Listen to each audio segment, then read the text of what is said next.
baik itulah iblis, sehingga tergelincir dari surga. Karena apa? Karena tidak mau menjalankan perintah Tuhan dan menjauhi larangan Tuhan. Sudahkah kita menghilangkan sifat-sifat sombong dalam diri kita? Apakah masih ada di dalam diri kita ada sifat kesombongan? Kalau masih ada, tanyakan dalam diri kita, kenapa kita harus sombong? Apa yang kita sombongkan? Harta kita, kecantikan kita, kebagusan kita, kegantengan kita, kejabatan kita. Apa yang kita sombongkan di dalam hidup ini? Itulah perlu kita merenung. Kalau kita sudah menghilangkan sombong, maka kita sudah punya kewajiban, yaitu menstatuskan diri bahwa kita adalah hamba Allah. Maka kita punya kewajiban menjalankan di dalam hukum syariah, di dalam hukum muamalah, bagaimana manusia, hubungan dengan manusia, supaya kita selalu baik, bagaimana manusia berhubungan dengan alam semesta, baik dengan bebatuan, baik dengan pegunungan, baik dengan udara, baik dengan lautan, baik dengan tumbuh-tumbuhan, baik dengan buah-buahan, baik dengan air, baik dengan tanah. Itulah hubungan manusia dengan alam semesta.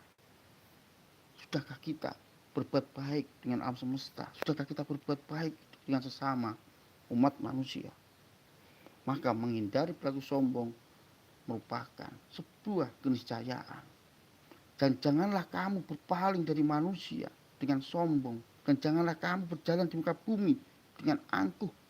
Karena Allah tidak menyukai orang-orang yang sombong dan membanggakan diri.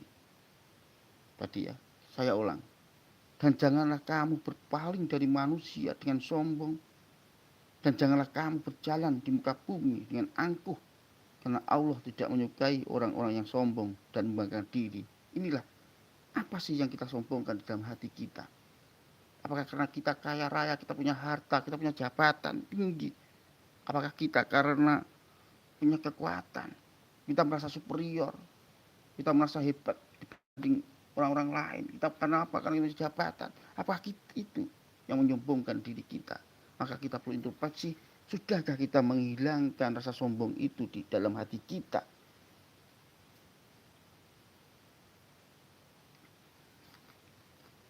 Ya, selanjutnya mengakui kesalahan. Sudahkah kita mengakui kesalahan? Karena kita adalah umat manusia, kita adalah manusia yang tak lepas dari salah dan khilaf. Sudahkah kita mengakui kesalahan? Tidak ada seorang pun yang tidak memiliki kesalahan, kecuali orang yang meminta ampun pada Allah Subhanahu wa taala. Saya ulangi lagi ya. Tidak ada seorang pun yang tidak memiliki kesalahan, kecuali orang yang meminta ampun pada Allah Subhanahu wa taala. Disinilah letak. Tidak ada seorang pun yang tidak punya kesalahan. Semua punya kesalahan. Maka kita perlu introspeksi, mengakui kesalahan bahwa kita adalah manusia yang punya salah dan khilaf. Ya. Selanjutnya,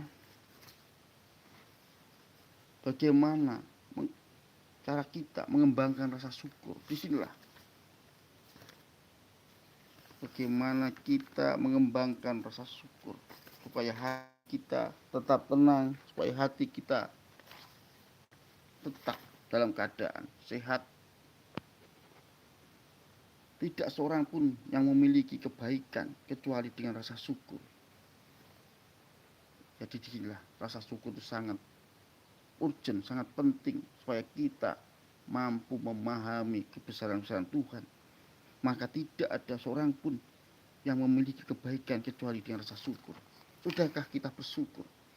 Kita diberi kesehatan, kesehatan jiwa, kesehatan raga. Kita diberi bagaimana udara ini kita hirup sangat luar biasa. Sudahkah kita seperti itu? Punya rasa syukur yang tinggi. Maka ada istilah, apa yang kau dustakan dengan kebesaran Tuhan? Kita melihat bagaimana keindahan alam. Kita melihat bagaimana kehidupan ini dapat dijalani dengan baik. Maka kita perlu rasa syukur. Kita diberi nafas pada hari ini. Kita diberi kesehatan. Itulah rasa syukur. Kita perlu mempunyai